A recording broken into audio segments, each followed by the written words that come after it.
J.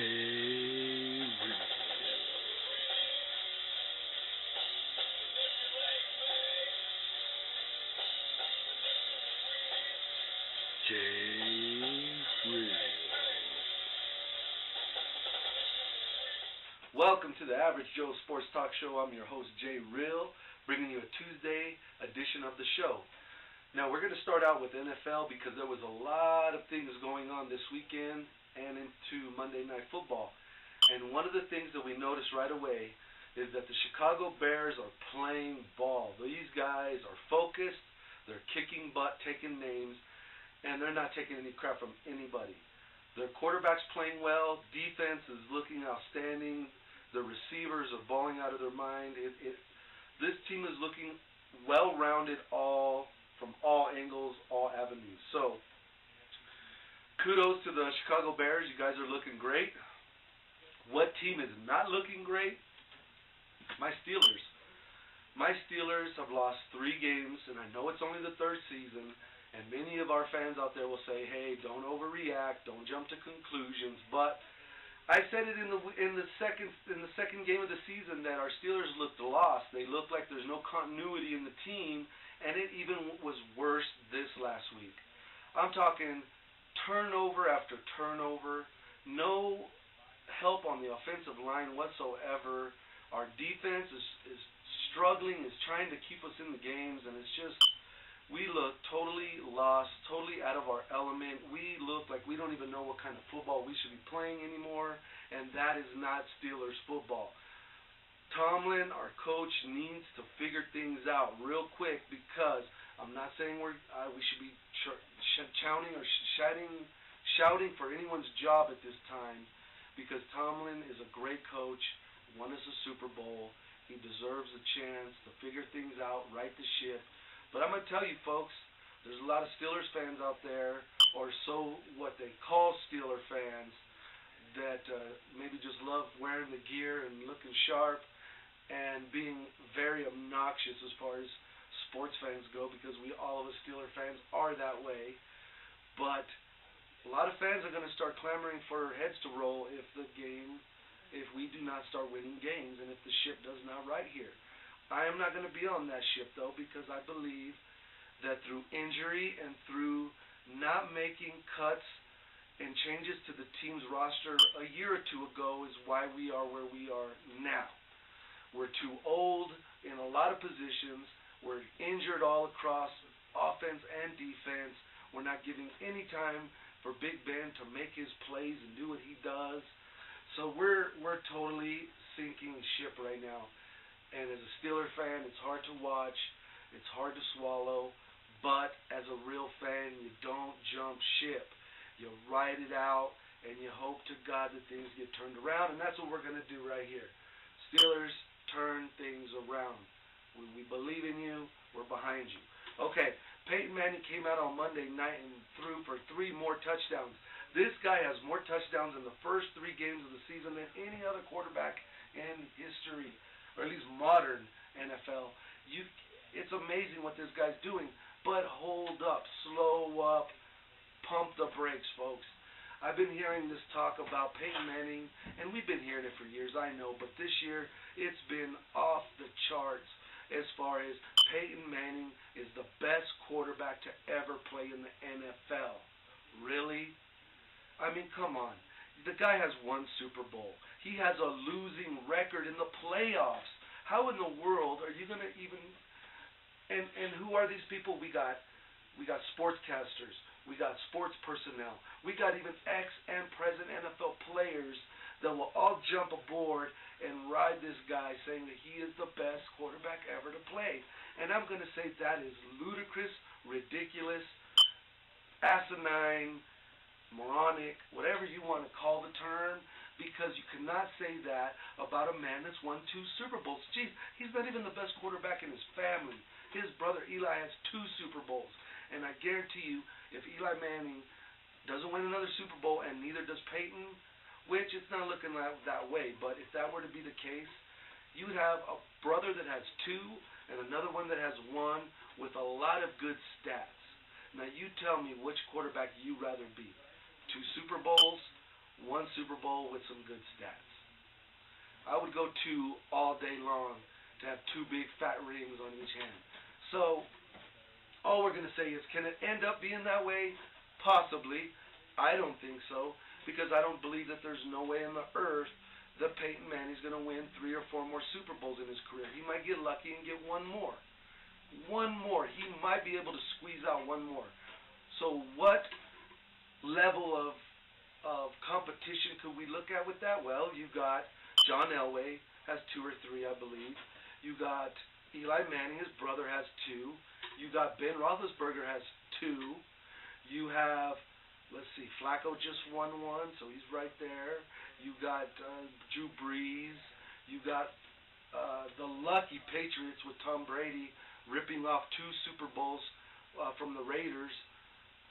So, I mean, I guess you put him in that category. He's definitely not a Joe Montana. He's definitely not a Terry Bradshaw. He's definitely not these guys that have multiple championships. And let's just face it, folks, we have changed this game. And when I say we, I'm talking about those pencil-pushing, tie-wearing all the way up to their neck, would be scared to pass gas because who knows what would come out of these guys. These guys have changed the game of football so much that who cares if you can pass for 500 yards a game anymore? Who cares if you throw for 5 touchdowns a game? They've made it so where the defensive backs can't even touch a guy. They have to give him a halo of room so a quarterback can throw a gentle little pass down the field or on a slant pass, and no one can make contact with the receivers until they've made a football move in a direction down the field practically. So, yeah, these guys are cutting up tons of yardage. They're making passes that they normally wouldn't make 10 years ago, because if they tried to, they'd be talking out of their butts. And we want to look at these quarterbacks and just pat them on the back and just give them all these accolades when really it's such a friendly quarterback league now. You can't touch the quarterback. You can't even barely tackle them. And we want to give these guys the best of all time. This is what's so frustrating. You had quarterbacks, Joe Montana. I'll throw John Elway in there. You could throw Roger Starbuck. You could you could even throw Joe Namath in there. These guys played at a time where you get your dang head ripped off if you did not release the ball in time to a receiver cutting through the middle or going down the field, that if they didn't make the proper catch, would also end up leaving the field with the stretcher. And it's not like that anymore. Back then it was gladiator sport. You could get hurt. You could get maimed in any game, any given Sunday. Now, you got guys with broken necks, broken backs. They come back, they shatter their femur bones. They pull, they're so injured, but they can still play the game today. I guarantee you, if it was 15 years ago, Peyton Manning would not be on that field, because he knows damn well that someone would come across that line and freaking rip his head off. And there wouldn't even be a penalty about it. But now, it's not like that. A guy with a broken neck that's recovering or recovering from a broken neck can go out there and throw for 3 touchdowns and over, 10 touchdowns in 3 games, breaking records. Doesn't that tell you that our league is really watered down, that guys like that can be so effective because they can't even touch these guys anymore? Anyway, jumping off the soapbox, good for Peyton Manning. I'll put him on the top 5 of quarterbacks, if even that. I would definitely say he's a top 10 quarterback. If he doesn't win another Super Bowl, might be around that top 10. If he wins another one, maybe drop a couple 3. But he'll never be in my top 5. He can have as many stats. He can have as many freaking touchdowns. He can have as many accolades across the board, all break records, whatever. It's all about winning Super Bowls. And if he doesn't win at least 2, 3 more, he'll just be a top 10, top 15 quarterback in our personal opinion here at the Average Joe Sports Talk Show. Okay, moving on from that, because we just have so much to cover. Man, what is up with the 49ers? Colin Kaepernick. This guy came out the first game out of the gates looking like a stud, looking like he was indestructible, and for 2 games he's laid eggs. This guy is looking very bad. Now, we're not going to just jump on the bandwagon saying he's going to be a dudder this year, but he does have some soul searching to do, and I believe this is my personal opinion, Jay Real here, I believe the coaching staff of the 49ers are trying to reel this guy in. They're trying to pull back the reins on him, and you can't do that. You need to let a Colin Kaepernick play like Colin Kaepernick plays.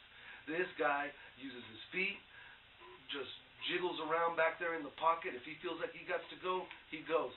If he wants to throw on the run, he'll throw on the run. Back foot, jumping off his back foot, not stepping into his passes, whatever.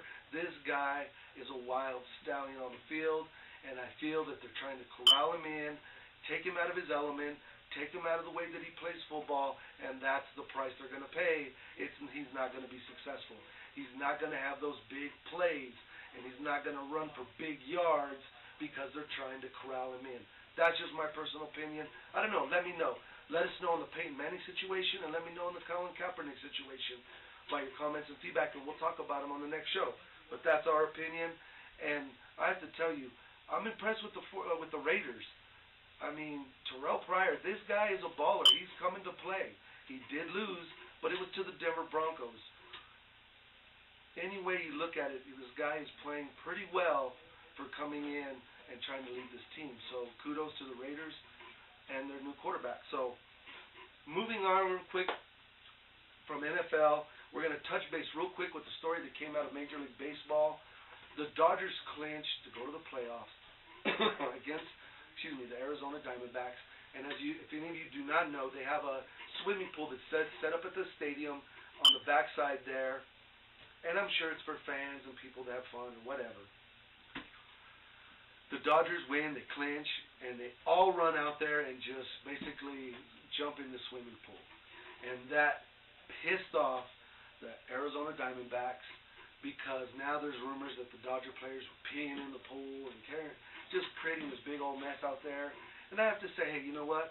If you're a Diamondback fan or if you're a Diamondback player and you don't want Dodgers or any other team jumping into your damn pool, guess what? Don't let them win. Don't let them beat you down on your home court and your home field so they can't go jump in your pool. Right? Let us know what you think on that subject too. So we're going to go ahead and just go to our wrap-up with the Magic Minute. And the pre-release for Theros came out, and it was a hit. These cards are coming out. We're going to do a preview on Friday's show of some of the cards that released out of Theros. So we'll give you a top 5 list of the Theros cards.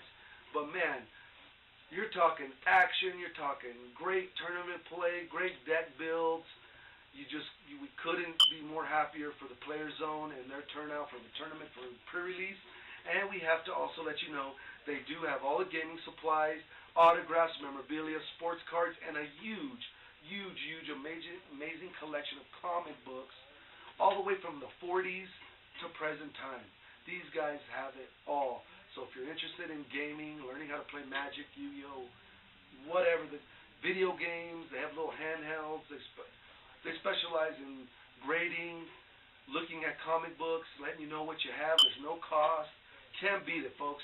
Player Zone right here, Rio Doso, New Mexico. And we got to thank Right On Time Air and Delivery Service, our other sponsor. And guess what? I believe, if I'm not mistaken, by the end of this week, we will have a new sponsor jumping on board. We don't want to get too much. We're just giving you a little teaser of it.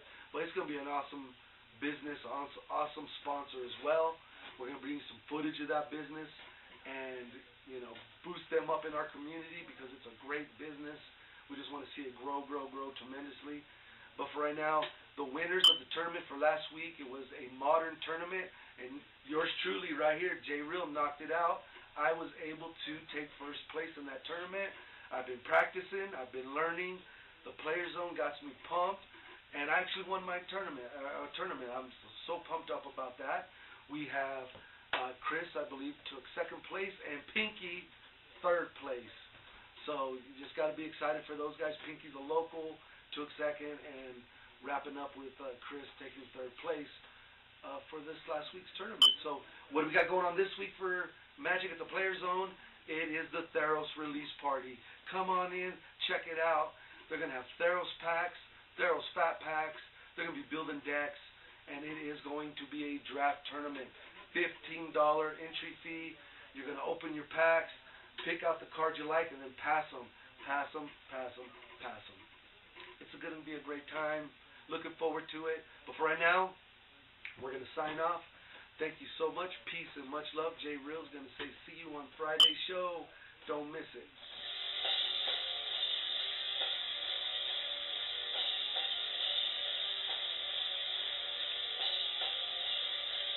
Jay Reel.